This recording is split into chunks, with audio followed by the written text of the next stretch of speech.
Bonjour à tous, me voici de retour pour une nouvelle vidéo et aujourd'hui je vais continuer ma série Sextime que j'avais laissée de côté quand j'avais la chaîne Dis-moi Aurore et j'avais envie de vous parler de Dicklit. Je te dis tout ça après l'intro.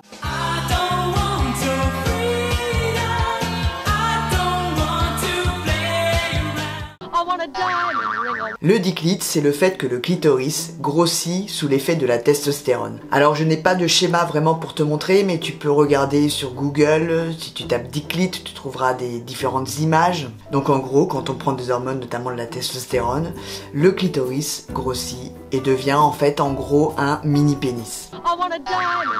En règle générale, c'est un des effets qui se voit tout de suite quand on prend de la testostérone. Ça arrive dans les premières semaines, les premiers mois. Après, ça dépend bien entendu de la génétique et des personnes. Ça peut être très aléatoire. En tout cas, ça prend à peu près 2 ans, 3 ans pour que ce soit développé à son maximum. Alors oui, effectivement, ça peut être gênant au début quand ça commence à pousser. Par exemple, moi, dans les premières semaines après ma première injection, j'ai commencé à avoir des démangeaisons en toute honnêteté. Et c'est passé au bout d'une semaine ou deux. Après, c'est le temps que ton corps réagisse. Effectivement, il se passe des choses dans ton corps, donc forcément, et vu que c'est une muqueuse, et c'est quand même des parties qui sont assez sensibles de base, donc c'est normal si tu peux avoir une sensation de gêne. Ne t'inquiète pas. Si tu t'inquiètes vraiment, va voir ton gynécologue. Mais en toute honnêteté, au début, c'est quand même normal, il y a quand même une gêne. Ça grossit un petit peu et du coup, ça peut frotter sur les vêtements.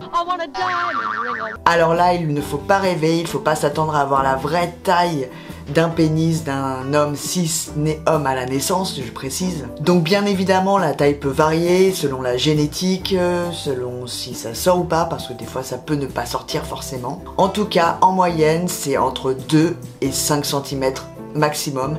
Après, il y a des cas extrêmes où c'est un petit peu plus, mais je pense que ça ne doit pas dépasser 6-7 cm vraiment au maximum, quoi.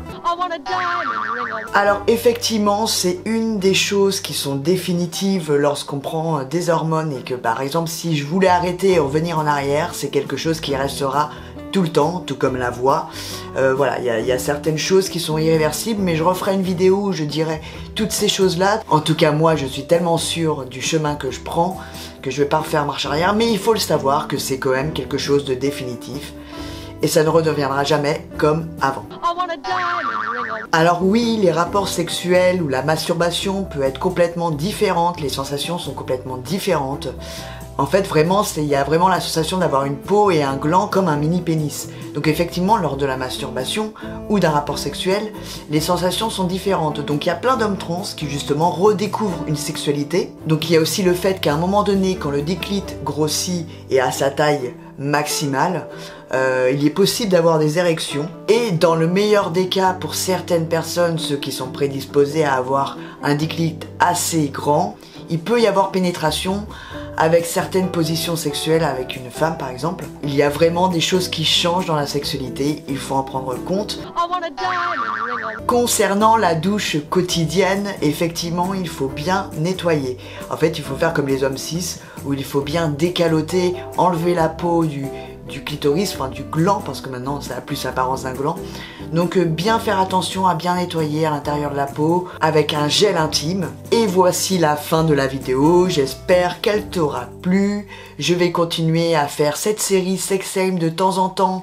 Également, je reviendrai sur d'autres sujets, sur la sexualité trans, mais pas que, parce qu'en fait on est des êtres humains. Et la sexualité, j'ai envie d'en parler pour tout le monde. Je pourrais toujours parler de la sexualité lesbienne, la sexualité masculine.